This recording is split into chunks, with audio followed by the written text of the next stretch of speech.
Bueno, retomando el concepto de que la tasa de interés empieza a ser, o ya es la variable más importante, la tasa de interés en pesos, reemplazando a lo que eran antes las variables que generaban expectativa entre los inversores, que eran la paridad cambiaria y sobre todo la inflación. Y que probablemente estas dos últimas variables queden sometidas a la evolución futura de la tasa de interés.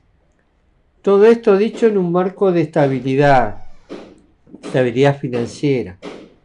Sabemos que en la política no hay estabilidad en la Argentina, pero sí estamos viendo que hay cierta estabilidad en las variables de tipo financiero, de tipo monetario, con lo cual, bueno, podríamos llegar a pensar que en el futuro cercano tendríamos un país más normal y menos atado a las coyunturas de necesidades de financiamiento de déficit fiscal o que la política financie elecciones a través del gasto social.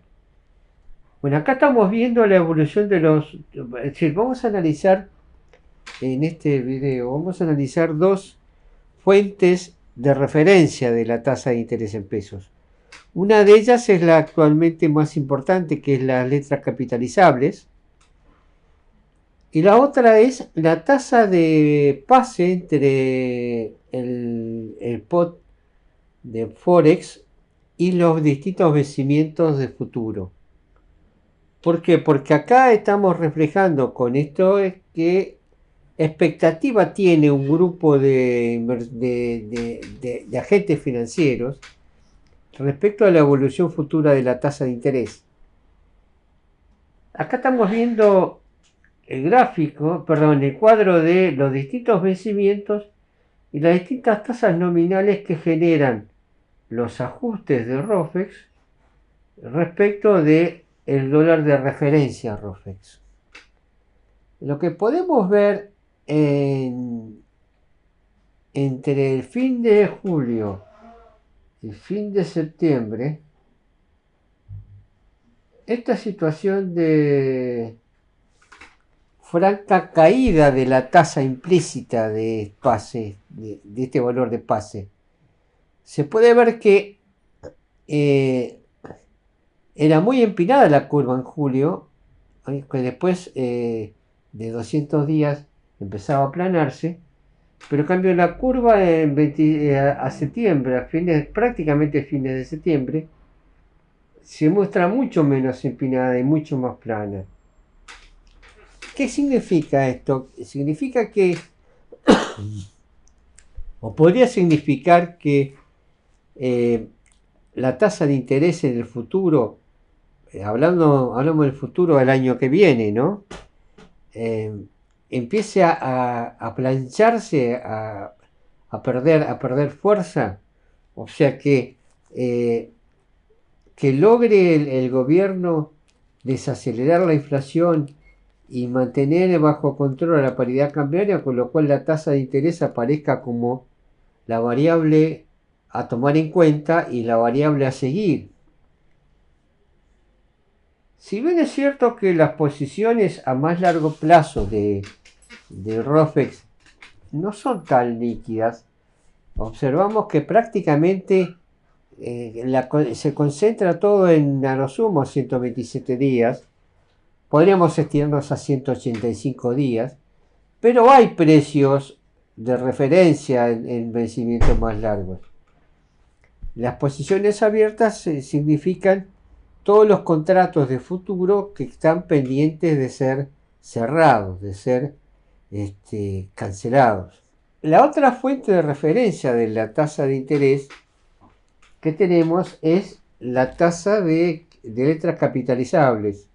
Acá tenemos el cuadro de letras capitalizables. Bueno, esta prácticamente se terminó, no nos sirve como referencia, pero observamos que también sigue un nivel de creciente hasta septiembre del año 2025.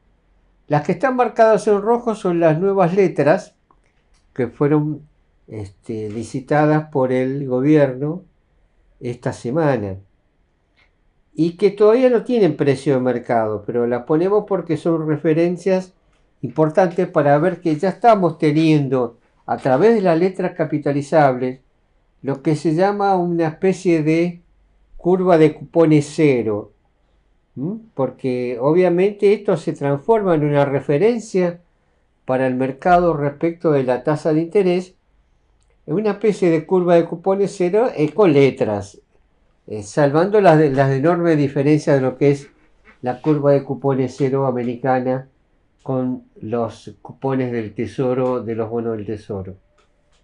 Y si comparamos estas dos curvas, ¿qué efecto nos genera? A ver, acá en azul tenemos la curva de letras capitalizables.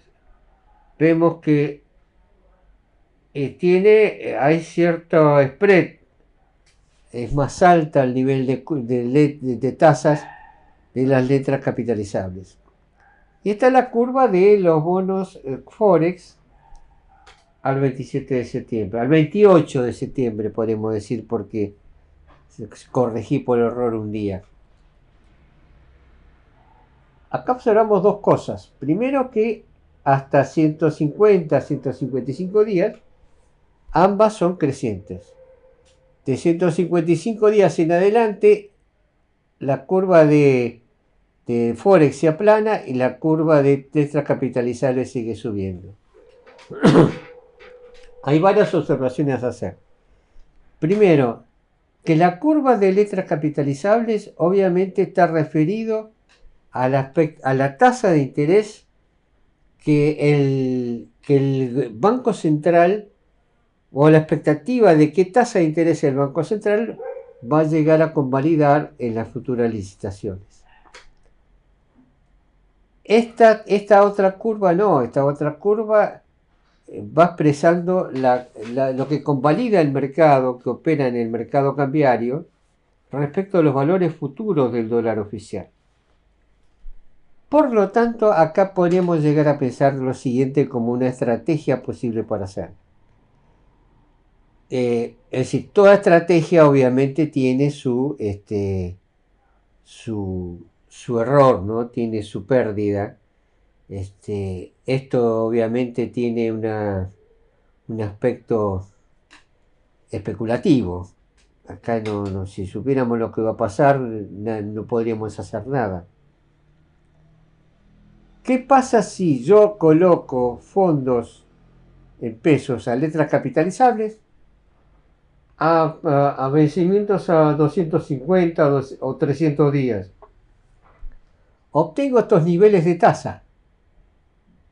¿Pero qué me está diciendo esto? Ojo que la tasa de interés puede bajar. O sea que si yo coloco a 200 o 300 días a estos niveles de tasa, yo ya la tasa el retorno que me va a generar esta colocación, ya está, ya queda fijado, queda bloqueado, se dice en finanzas. No importa si la tasa de interés dentro de 200 o 300 días, en vez de estar en niveles del 50%, como está marcando acá, está en niveles del 30%. Así que hay que prestar atención a este dato, porque es un dato interesante, porque en cierta medida me marca a mí el cambio de paradigma, por llamarlo de alguna manera, que está viviendo sobre todo el sector financiero a través de la política monetaria implementada por el gobierno, y que muestra mucha solidez en este sentido.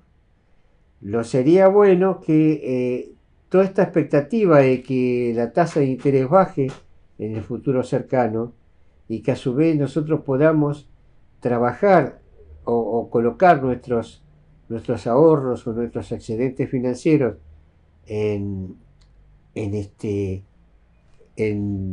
activos, en pesos, a tasa de interés, es un cambio fundamental en lo que es la visión, por lo menos de los últimos años, en la República Argentina.